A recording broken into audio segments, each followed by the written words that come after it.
और ख़ास तौर पर कानून के रखवालों को माकूल तनख्वाहें दी जाती हैं। इसके बावजूद बाज़ हरीस अफसर कभी कभार रिश्वत ले लेते हैं और मुंह भर कर लेते हैं। इनमें से कोई भी रंगे हाथों पकड़ा जाता है तो उसका हश्र खराब हो जाता है, इसे सारा खाया पिया उगलवा लिया जाता है। ये सब खूबियाँ वसाइल से पैदा होती हैं। गजाला नासिहाना अंदाज में बोली, वसाइल के बगैर कुछ भी नहीं किया जा सकता। दुआ करो कि पाकिस्तान में वाफिर मिकदार में तेल या सोना निकल आए तो हर तरफ खुशहाली की लहर आ जाएगी और सारी खराबियां खुद ब खुद दूर हो जाएंगी। बातें चलती रहीं। रफ्ता रफ्ता अव्वल खान का मूड भी बेहतर होता चला गया। वो हम सब की बातों में सरगर्मी से हिस्सा ले रहा था। इसी दौरान में डोर बेल बजी। मुझे हैरत हुई कि इस वक्त कौन आया था। जब से अव्वल खान ने अपने 2 आदमियों को हमारे घर पर मामूर किया था, छोटे मोटे कामों की जिम्मेदारी सुल्तान शाह के सर से टल गई थी।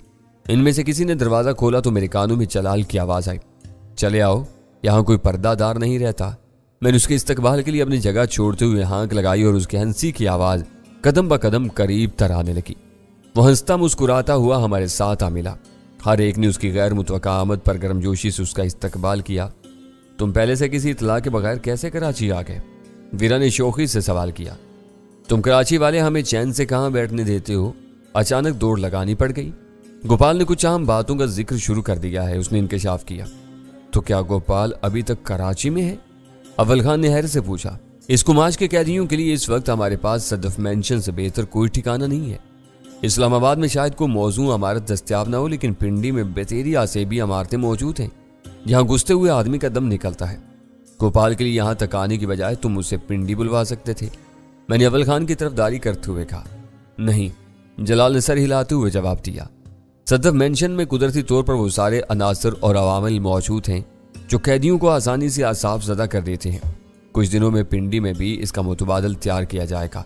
ये सुनाओ कि यहाँ क्या हालात क्या चल रहे हैं। आखिरकार सोबराज के ऊंट को पहाड़ तले ले ही आए हो। किसी की बदनसीबी उसका पीछा कर रही हो तो सारी तदबीरें धरी की धरी रह जाती हैं। मैंने साफ गोई से काम लेते हुए कहा। सोबराज के गलत फैसले ने पूरे खेल का रुख बदल कर रख दिया है और आज मैंने तुम्हारी तजवीज़ पर अमल कर डाला है। मेरी कौन सी तजवीज़ थी? उसकी जवाब तलब नजरें मेरे चेहरे पर मरकूज हो गईं। कर्नल दावर और STF के नुमाइंदे की हैसियत से राजमहल गया था। मैंने मुस्कुराते हुए उसे बताया। खूब, तुम लोग हर काम में तेजी दिखाने के कायल हो। इस्लामाबाद में बैठकर मेरे लिए यकीन करना दुश्वार था कि सोबराज जैसा मजबूत आदमी घबरा कर भाग गया होगा। फोन पर सारी बातें नहीं हो पाती। जरा ये बताओ कि ये सब क्या हो रहा है? इस वक्त यहाँ कोर्म भी पूरा है। चाय की एक प्याली आ जाए तो तुम्हारी किस्सा गोई का लुत्फ दुबाला हो जाएगा। चाय आ रही होगी, किस्सा भी सुन लेना। पहले ये बताओ कि सोबराज के सिलसिले में इस्लामाबाद में क्या हो रहा है? वहां शायद बहरान आया हुआ है। सोबराज की लाबी पूरी तरह सरगर्म है। चशमदीद गवाह के इब्तदाई बयान और राजमहल वालों की कहानी में जमीन आसमान का फर्क है। सोबराज की लाबी इस वाक़े को मुखालिफ पार्टी की साजिश करार देने पर तुली हुई है। इनका इसरार है कि गवाह का दिमागी मुआयना कराया जाए। वो फातिरुल अकल है। मेरा दिल कह रहा था कि इसके साथ यही होगा। वीरा उसकी बात काट कर बोली। सोबराज के हामियों की बात मान ली गई तो इस बेचारे को ज़हनी मरीज करार देकर किसी पागल खाने में सड़ा दिया जाएगा और कोई इसका पुरसाने हाल नहीं होगा। राजमहल से सोबराज की जानिब से अखबारात को फैक्स पर एक बयान भेजा गया है। इसमें चंद मजहबी किस्म के सियासी रहनुमाओं का हदफ बनाकर इनके खिलाफ आमियाना जुबान इस्तेमाल की गई है। वीरा की बात सुन लेने के बाद जलाल ने अपनी बात आगे बढ़ाई। इसका कहना है कि मजहबी मुनाफरत की वजह से इसके खिलाफ स्कैंडल तैयार किया गया है ताकि इसके हरीफों को मैदान खाली मिल सके। ऐसा मालूम हो रहा है जैसे सियासी लड़ाई में असल किस्सा पसे पुश्त रह जाएगा। तुमने वो बयान तो देखा होगा? मैंने पूछा। ये लो, तुम भी पढ़ लो। जलाल ने अपनी जेब से तय किए हुए कागज निकाल कर मेरी तरफ बढ़ा दिए। वो 2 सफ़हात पर फैला हुआ तफसीली बयान था जिसकी इब्तिदा में सोबराज ने अपनी खिदमात गिनवाने के बाद ये इल्ज़ाम लगाया था कि उसके सियासी मुखालिफिन को यह गवारा नहीं है कि गैर मुस्लिम मुल्क और कौम की खिदमत के मैदान में सबको पीछे छोड़कर आगे निकल जाए। इसलिए वो आए दिन इसके खिलाफ साजिशें करते रहते थे। इस मजमूम मुहिम में मुतअस्सिब मजहबी रहनुमा उनकी पुश्त पनाह थे। इस मरदूद ने अपनी पोजीशन साफ करने के लिए इस बयान में बाज़ काबिल नफरत बातें भी शामिल कर दी थी। आखिर में पजीरों के बारे में बिल्कुल वही मुअक्कफ इख्तियार किया गया था जो मैं सुनील की जुबानी सुन चुका था। इस बात को आगे बढ़ाते हुए कहा गया था कि कुछ नामालूम लोगों ने साजिश के तहत इसकी पजीरों पर कब्जा किया। मुजामत करने पर एक मुलाजिम को मारकर दूसरे को बेहोश कर दिया गया। गार्डन रोड पर इनका अपने किसी हरीफ से आमना सामना हो गया। फायरिंग के तबादले के बाद वो गाड़ी छोड़कर फरार हो गए। इस बयान में वीरा का सिरे से कोई जिक्र नहीं था। मैं जितनी देर तक वो बयान पढ़ता रहा, वीरा और अव्वल खान ने जलाल को वो सब बातें बता डाली जो उसके इल्म में नहीं थी। मैंने वो कागज अव्वल खान की तरफ बढ़ाए तो जलाल दोबारा मेरी तरफ मुतवज्जा हो गया। ये वाकया अचानक और गैर मुतवक्का तौर पर पेश आया, इसलिए बेहोश होने वाले को ये इल्म नहीं हो सका कि इस मामले में सोबराज क्या चाहता है। उसने पुलिस को 4 आदमियों और एक सफ़ेद फार्म लड़की की कहानी सुनाई है। इसका बेहतरीन तोड़ यह है कि वीरा की तरफ से एक बयान अखबारात को जारी कर दिया जाए। सुल्तान शाह ने तजवीज़ पेश की, अखबारी लड़ाई से हमें कुछ हासिल नहीं होगा, हमें अपनी तवज्जो हक़ाइक़ पर मरकूज़ रखनी चाहिए। जलाल ने राय थी। सोबराज ने बौखलाहट में पाकिस्तान से फरार होकर सख्त गलती की है और अपना केस मजीद कमज़ोर कर लिया है। ये समझ में नहीं आ रहा कि उसे यकायक फरार की क्या सूझी थी। मैंने उलझन बयान की। उसने बड़े दावे और तमतराक से वीरा को अपनी कैद में रखा था। अव्वल खान ने पुरख्याल अंदाज में कहा, वो सोच भी नहीं सका होगा कि वीरा चिकनी मछली की तरह फिसल कर उसके हाथों से निकल जाएगी। वो अपने बच जाने वाले दोनों आदमियों की रिपोर्ट सुनकर खौफसदा हो गया। उसे अंदेशा हुआ होगा कि जो लोग एक भरी हुई सड़क पर दीदा दलेरी से पजीरों को रोक कर वीरा को छुड़ा सकते हैं, वो इस पर हमला करने की कोशिश भी कर सकते हैं।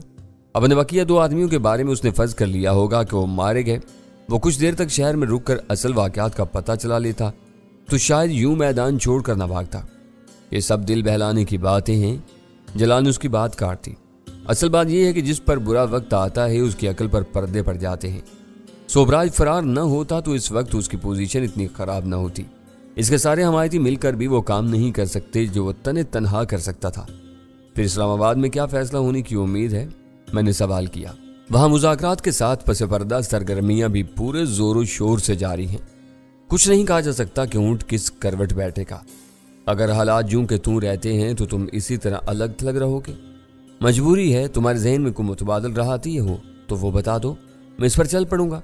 अब मेरी हर उम्मीद सिर्फ निक से वाबस्ता है। वीरा ने ऐलान किया, वो चाहेगा तो सोबराज सर के बल पाकिस्तान वापस आएगा।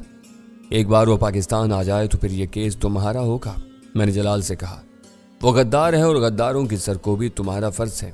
हमें सब कुछ मालूम है लेकिन हमारे पास उसके खिलाफ कोई सबूत नहीं है। जलाल ने बेचारगी से कहा, सबूत के बगैर तुम उसकी गर्दन नाप सकते हो, हम उसे हाथ भी नहीं लगा सकते। सबूत चाहते हो तो राजमहल से सुनील को उठवा लो।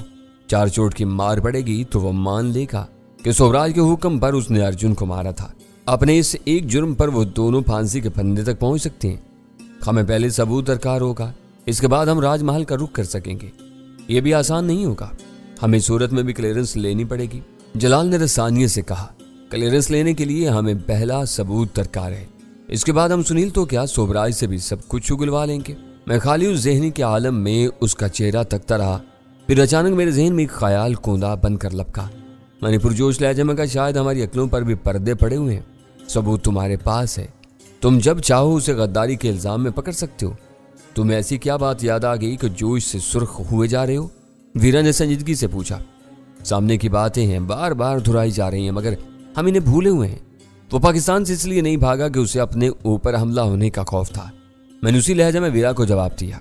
वो हर कीमत पर मेरी जुबान बंद रखनी चाहता था। हाँ, वीरा ने सरसरी अंदाज में कहा, यह बात मुझ समेत सबको याद है, कोई भी उसे नहीं भूला।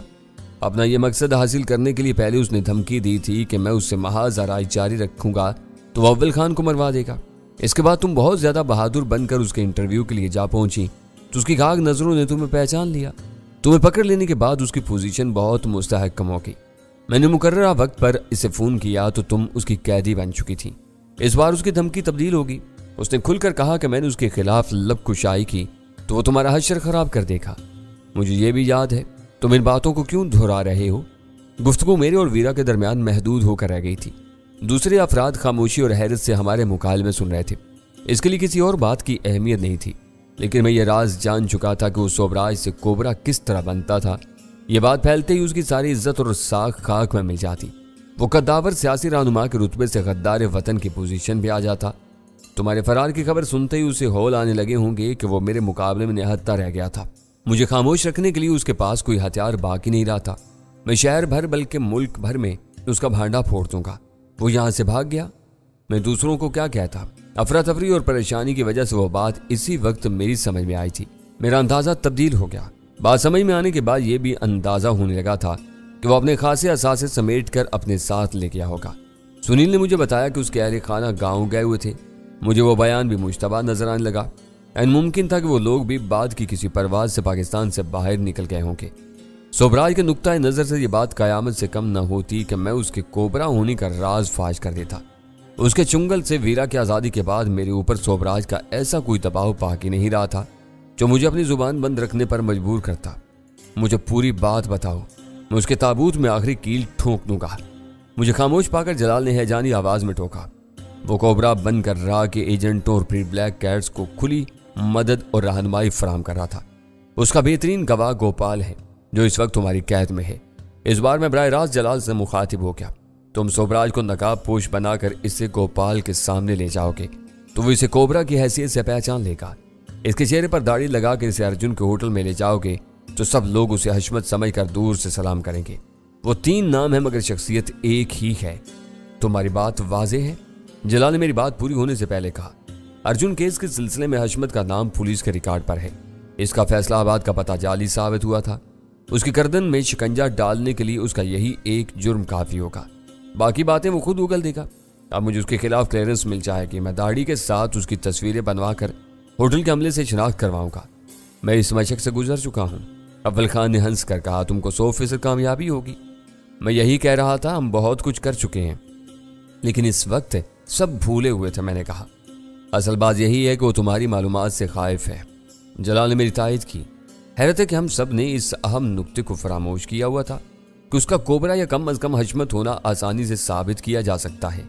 शख्सियत बदलकर जाली नाम और पते के साथ होटलों में ठहरना बजाय खुद एक संगीन जुर्म है।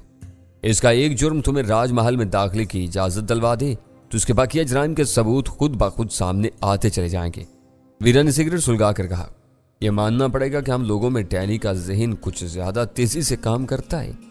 डैनी की सलाहियतों में कोई कलाम नहीं, हर एक इस बात का एतराफ करता है। जलाल खुशदिली से बोला, अब मुझे कांटों में ना घसीटो और सोबराज की फिक्र करो जब तक वो पाकिस्तान वापस नहीं आ जाता। इसे या इसके हवारियों को यह अंदाजा नहीं होना चाहिए कि यहाँ उसके इस्तकबाल के लिए क्या तैयारियां हो चुकी हैं। वो चोरों की तरह गया है और इसी खामोशी के साथ वापस आएगा।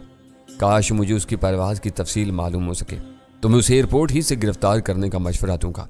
अब वो यहाँ एक लम्हे के लिए भी आज़ादी का हकदार नहीं रहा। अव्वल खान ने कहा, इंतजामी मजबूरियों की वजह से उसे एयरपोर्ट से गिरफ्तार करना मुमकिन नहीं होगा। जलाल ने बताया, दूसरे अफसरों के मुकाबले में तुम इंतजामी पाबंदियों में कुछ ज्यादा ही जकड़े हुए मालूम होते हो। जलाल वीरा की इस बात पर हंस पड़ा और खुश दिली के साथ बोला, जब मामला सोबराज जैसे बड़े मगरमच्छ के शिकार का हो तो डोर और कांटे का ज्यादा ख्याल रखना पड़ता है। जब तक उसे दी हुई मराहत वापस नहीं ली जाती उसके खिलाफ होने वाली बेशतर कार्रवाइयां कल अदम और गैर कानूनी तस्वुर होंगी। ये बहुत बारीक सा नुक्ता है जिसे जोशीले अफसर अक्सर नजरअंदाज कर देते हैं और फिर अदालत में इनके पांव एक लम्हे में उखड़ जाते हैं। इतना कुछ हो जाने के बाद अब बरात वापस लेने में क्या तकल्लुफ है? वीरा ने पूछा। डैनी ने अभी राजदारी की बात की थी। बरात वापस ले ली जाए तो वो भांप लेगा कि उसके लिए यहाँ के हालात साजगार नहीं रहे हैं। तुम लोगों की अजीब मंतकें हैं। वीरा उलझकर अपना सर झटकते हुए बोली, आखिर तुम उसको किस तरह जेर करना चाह रहे हो?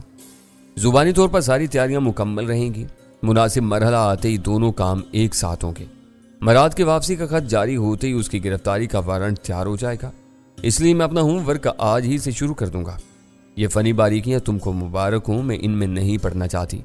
मुझे असल गर्ज उसी बात से थी कि इसके खिलाफ कोई कदम उठाया भी जाएगा या हम उसे कोस कोस कर यूं ही अपने दिल की भड़ास निकालते रहेंगे। तुम सिर्फ एक समत में देख रही हो। मैंने मुस्कुराते हुए वीरा को मुखातिब किया। यह भी तो हो सकता है कि जलाल के फैलाए हुए किसी कानूनी जाल में फंसने से पहले सोबराज मेरे दाव में आ जाए और मैं किसी फनी या कानूनी बारीकी की परवाह किए बगैर उसे बेदर्दी से जहन्नुम वासिल कर दूं। मैं तुम्हें ऐसे किसी इकदाम का मशवरा नहीं दूंगा। जलाल ने मेरी मुखालफत की। वो कानून की गिरफ्त में आता है तो यही राह सबसे बेहतर रहेगी। वो जिंदा रहकर जिल्लत और रुसवाई का मजा चखेगा। उस पर जिरा होगी तो कुछ और पर्दा नशीनों के नाम भी सामने आ सकते हैं। उसकी अचानक मौत से यह सारा सिलसिला अधूरा रह जाएगा। मैं तुम्हारी राह नहीं रोकूंगा लेकिन इससे ज्यादा मोहलत भी नहीं दूंगा। मोजी का सर पहली फुर्सत में कुचल देना चाहिए। वीरा सफाकाना लहजा में बोली, मैंने उसे सबसे ज्यादा करीब से देखा है। वो बहुत घटिया और घनौना आदमी है। मेरा बस चले तो मैं उसे इसके राजमहल के तहखाने में उसी मसहरी पर बांधूं जिस पर वो मुझे ले जाना चाह रहा था। गज़ाल अपनी मुस्कुराहट छुपाने के लिए मुंह पर हाथ रखकर ड्राइंग रूम से बाहर चली गई। बाजुकात वीरा की बेबाकाना बातें उसके लिए शर्मिंदगी का बायस बन जाती थी। जलाल वीरा की वो बात सुनी अनसुनी करके राजमहल के फैक्स वाले कागज मोड़कर जेब में रखने में मसरूफ हो गया। दौरान गुफ्तगू सब ने बारी बारी इन दोनों कागजों पर लिखा हुआ मतिन पढ़ लिया था। तुम गोपाल से मिलकर आए हो या अब उधर जाओगे? मैंने जलाल से पूछा। मैं जिस काम से कराची आया हूँ सबसे पहले उसी को निपटाया है। अब रात अपनी है, उसने हंस कर बताया। बस फिर आज रात यहीं बसर कर लो। हमारी चौथी ख्वाबगाह तैयार और खाली रहती है। वो देर तक बैठने के लिए आमादा था लेकिन रुकने के लिए तैयार नहीं था। वो सरकारी काम से आया था, रात उसी होटल में बसर करनी चाहता था जिसकी बुकिंग इस्लामाबाद से कराई गई थी। रात को ठिकाना बदलने की सूरत में उसके अफसरान को उसकी तलाश में दुश्वारी पेश आ सकती थी। तुमने मेरी वापसी होने से पहले इससे बात की थी, जरा आप सोबराज को छेड़ कर देखो कि वो क्या कहता है। बातों के दरमियान वीरा ने अचानक मुझसे मुखातिब होकर कहा, तुम्हारी वापसी से पहले मैंने उससे डैनी बनकर बात की थी। मैंने चुपते हुए लहजे में उसे याद दिलाया। हाँ मुझे याद है, कल उसी ने तुम्हारा फोन मुझे दिया था और मैंने भी तुमसे बात की थी। वो बेपरवाही से बोली, वीरा तुम क्यों मुझे मरवाना चाह रही हो? मैंने उसे घूरते हुए कहा, इसमें मरवाने की क्या बात है? तुम कई बार उससे बात कर चुके हो। ये क्यों भूल रही हो कि इस वक्त मैं कर्नल दावर का कैदी हूँ। कर्नल ने मेरे सामने एक सख्त गिर नकाब पोंछ कर रूप थारा हुआ है। वो मुझे किसी को क्यों फोन करने देगा? वीरा सिटफिटा कर रह गई। दूसरे लोग बेइख्तियार हंस पड़े। हम में और तुम में यही फर्क है। अव्वल खान ने हंसी के दौरान कहा, हम बहुत सी बातें भूल जाते हैं, तुम अहम बातों को हर हाल में याद रखते हो। इस वक्त मैं इससे सिर्फ कर्नल दावर बनकर बात कर सकता हूँ जो बेकार साबित होगी। कर्नल और सोबराज का ताल्लुक बहुत रस्मी और वाजबी सा है। ये आप क्या कह रहे हैं? गजाला ने हर से कहा। मुझे ताज्जुब है कि सब आपकी हाँ में हाँ मिला रहे हैं। अब निकल कर्नल दावर बनकर ये बातें निक हार्वे से की थी। उसे बताया था कि आपने डैनी को पकड़ लिया है और इससे बहुत सी बातें उगलवा ली हैं। सोबराज से आपकी ऐसी कोई गुफ्तगू नहीं हुई। मैं दोनों हाथों से अपने सर थाम कर रह गया। गजाला ने सही निशानदही की थी। इस वक्त शायद मैं उलझा हुआ था और सारी बातें मेरे जहन में गडमड होकर रह गई थी। गजाला के सिवा कोई मेरी संगीन भूल को नहीं पकड़ सका था। हद ये थी कि वीरा भी अपनी गलती पर नादम हो रही थी जबकि उसकी बात बिल्कुल दुरुस्त थी। मैंने बिला वजह उसे अपनी तनकीद का निशाना बनाया। जरा मुझे 2 मिनट दे दो और सुकून से अपने ख्यालात को यकजा करने दो। मुझे याद रहना चाहिए कि मैंने किस से किस रूप में और क्या बात की थी। डैनी से ऐसी गलतियां नहीं होती। अव्वल खान ने खिफत अमेज लहजे में कहा, पता नहीं आज इसे क्या हो गया।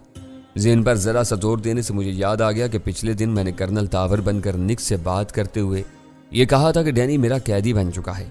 इसी गुफ्तगू में मैंने ये भी कहा था कि मैं सोबराज के खात्मे के बाद ही उससे डैनी के मामले पर कोई बात कर सकूंगा। निक से इसके बाद मजीद दोबारा मेरी बात हो चुकी थी। मैंने उसे खुलकर कह दिया था कि सोबराज और $20 लाख के एवज इससे कोई बात बन सकेगी। मुझे उम्मीद नहीं थी कि निक ने वो बात सोबराज तक पहुंचा दी होगी। ऐसा हुआ होता तो सोबराज कर्नल दावर से गुफ्तगू के दौरान में डैनी के बारे में कुछ न कुछ खरीदने की कोशिश जरूर करता। वो जरा उलझी हुई बातें थीं। मैंने दोबारा उन्हें अपने जहन में घुमाया और फिर बशाशत से कहा, हाँ अब मेरा हाफजा ताज़ा हो चुका है। मेरा ख्याल है कि मैं वीरा की तजवीज़ के मुताबिक अपने असल रूप में सोबराज से बात कर सकता हूँ।